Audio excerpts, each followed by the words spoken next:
Not all machine models are perfect, but when analyzing how good a model really is, it's important to note that the model just being able to predict output which matches its training set isn't sufficient. It should be accurate in predicting output for datasets it isn't trained on, what we call generalization. For example, if we have data points plotted here, we might employ something like linear regression, which will create a line of best fit to model this data, and it might look something like this. But we can see that it doesn't really represent the data very well.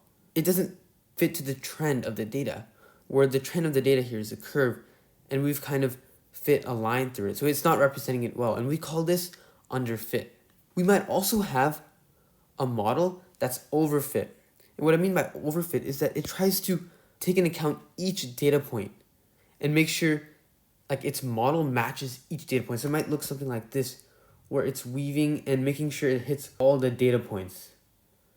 But the thing is, this isn't really accurate for new data points, what we call generalization.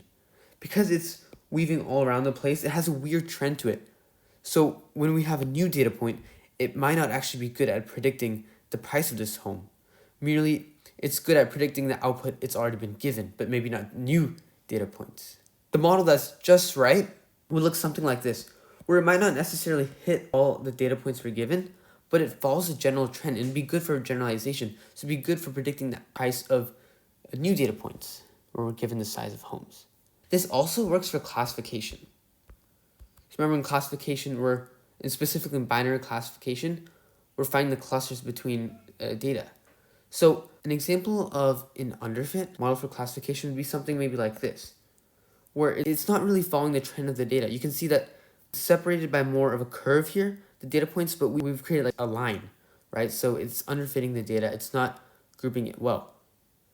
There's also the extreme, overfitting, where it try to make sure that it separates the data perfectly well, right? So it's going to like bend and do all this weaving to make sure that it models the data that's been given perfectly. But again, this trend isn't really good for predicting new data points because it's so specific to the data that's been given. It won't be good for new data points. It's not a good generalization. So the ideal model in this case looks something like this, where it fits a general trend, but it's fine if it doesn't match the data that's been given perfectly because it gets the overall trend, which will be good for generalization. So how do we address the problem of overfitting? Remember, overfitting was making sure that each data point that's been given is matched, but maybe might not be good for generalization. So one possible solution for overfitting is collecting more training examples. When there's more training examples, our curve is going to fit the data better. So it's not going to have all this weaving that we've seen before. Because there's more data points, it has a better idea of how to generate that curve, and then thus it'll be good for generalization. So it'll be less wiggly now, in a sense. Another thing we can do is select features to be either included or excluded. Because when we have a lot of features but not a lot of data, this actually most of the time produces an overfit curve. So selecting features to include is called feature selection. We might say that, hey, this feature, age of a home, isn't actually a good indicator of what the price is going to be, nor is the number of floors. So we might only take into account these features in predicting the price of a home. And this is called feature selection. And really in feature selection, you can use intuition to choose which features you want to keep. The disadvantage to feature selection is that you might lose the important features. So for example, it might turn out that the age of a home really is important in predicting the price of a home, and you've completely lost that feature.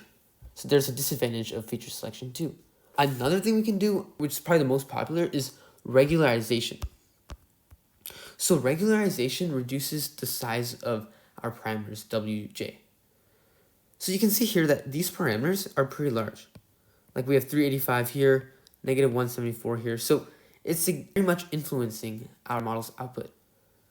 And in regularization, we can set these parameters, the coefficients here, equal to 0, which basically eliminates certain features. So regularization is a more gentle way of reducing the impacts of certain features without eliminating it outright, basically shrinking the values of the parameters.